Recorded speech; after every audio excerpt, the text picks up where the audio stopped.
Bonjour mes très chers élèves de la classe de troisième. Aujourd'hui, je vous propose une vidéo dans laquelle nous allons apprendre à calculer la valeur numérique d'une expression littérale. Mais c'est quoi la valeur numérique d'une expression littérale? C'est très simple. Vous savez que dans une expression littérale, on trouve toujours au moins une lettre, une ou plusieurs lettres. Eh bien, si nous voulons la valeur numérique, il suffit de donner à votre lettre, s'il y a une seule lettre, un nombre. Et à ce moment-là, on va calculer en remplaçant votre lettre par le nombre considéré. Et la réponse obtenue sera un nombre. Et c'est ce nombre qu'on appelle la valeur numérique d'une expression littérale. Voyons ça à travers un exemple. On nous donne l'expression littérale a égale 3x moins 2 égale plus 3. Et on nous dit de calculer a pour x égale à 2 et y égale à moins 4. Remarquez bien que on a précisé, on a choisi une valeur pour x, un nombre pour x qu'on va utiliser et aussi un nombre pour y qu'on va utiliser. Alors qu'est-ce que je fais? Je reprends mon expression et partout où je vois x, j'enlève x et je mets 2 à sa place. Vous voyez, on l'a fait en rouge. Donc le x qui était derrière 3x, c'est devenu 2.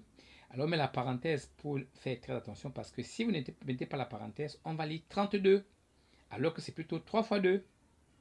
Je vais faire la même chose pour le y qui sera remplacé par moins 4 puisqu'on nous a dit qu'il faut prendre y pour valeur moins 4. Et 3 n'a aucune lettre, donc je reporte 3. Et je fais mon calcul. 3 fois 2, 6.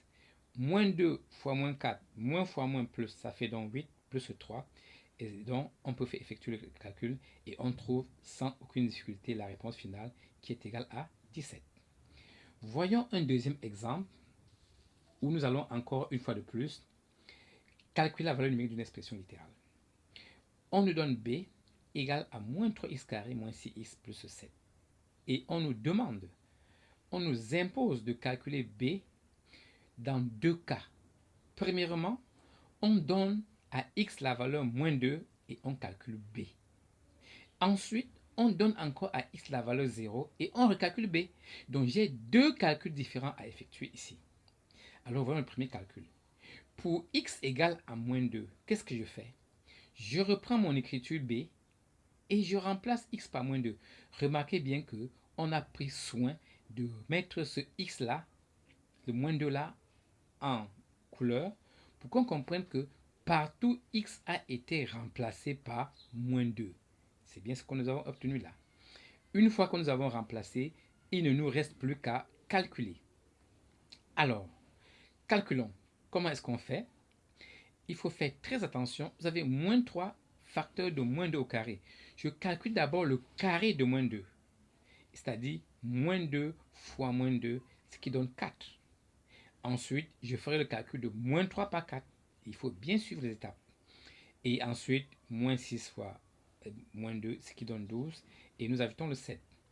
Et on trouve moins 4 fois, moins 3 fois 4, ça donne moins 12, plus 12 plus 7. Et on trouve ça b qui est égal à 7. Alors, juste une remarque ici. Sachez, chers élèves, que la calculatrice est autorisée. Une fois que vous avez remplacé, vous pouvez bien écrire sur votre machine moins 2 au carré, vous tapez égal, ça va bien vous marquer 4. Vous pouvez bien écrire moins 3 facteur de 4, la machine va vous marquer 12. Évidemment, si vous tapez moins 12 plus 2 plus 7, la machine ne vous trompera pas, elle marquera 7. Donc, une fois que vous avez remplacé, apprenez à utiliser la calculatrice qui est bel et bien autorisée. Voyons encore un autre exemple qui semble un peu plus difficile. E égale 3xy carré moins x carré y plus xy moins 7. Alors, vous voyez qu'il y a deux lettres. Si on veut la valeur numérique, il faudra donner un nombre à chaque lettre. C'est ce qu'on a fait. On dit de calculer pour x égale à moins 2. C'est-à-dire que dans mon expression, partout où je vois x, je vais enlever x et mettre moins 2. Je vais faire pareil. Pour y égale à 1, je vais remplacer y par 1. C'est ce qu'on a donc fait. En haut, vous voyez bien que partout où on a eu x, on a eu moins 2 et y 1. Attention, on remplace x, on ne touche pas la puissance. Voyez-vous, comme on a écrit moins 2 au carré, c'est parce qu'on avait x au carré. On a donc fait comme ça pour tout le reste et On a déjà appris comment on calcule. On va donc faire ce calcul sans aucune difficulté et retrouver comme résultat final de notre expression, eh bien, E égale à moins 19.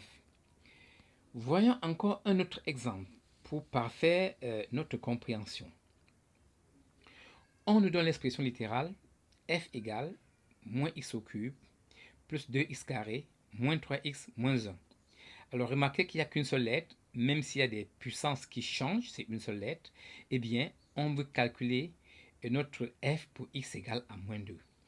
Le raisonnement ne change pas. Nous allons remplacer partout x par moins 2 en faisant attention aux parenthèses. Remarquez que si au niveau de x au cube, vous ne mettez pas la parenthèse avant d'écrire moins 2, vous allez vous tromper. Donc, il faut faire très attention à ce niveau-là. Et ensuite, vous faites votre calcul comme on a montré plus haut. Et on va trouver sans difficulté que f égale à 21. Alors, chers élèves, là nous sommes au début. Nous avons pris des nombres pas compliqués. Quand on va avancer, on va prendre des nombres plus compliqués. Par exemple, 1 demi, par exemple, moins 2 tiers. Peut-être plus tard les racines carrées.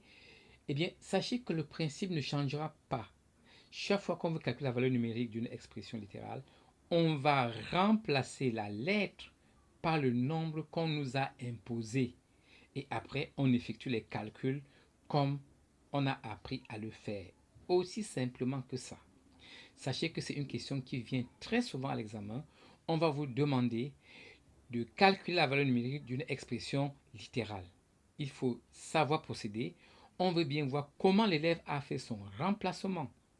Attention, ne prenez pas la calculatrice et remplacez tout et mettez la réponse finale. Ça ne sera pas bon. On doit bien voir comment vous avez remplacé et comment vous avez calculé. Merci mes très chers élèves pour avoir suivi cette vidéo et à la prochaine.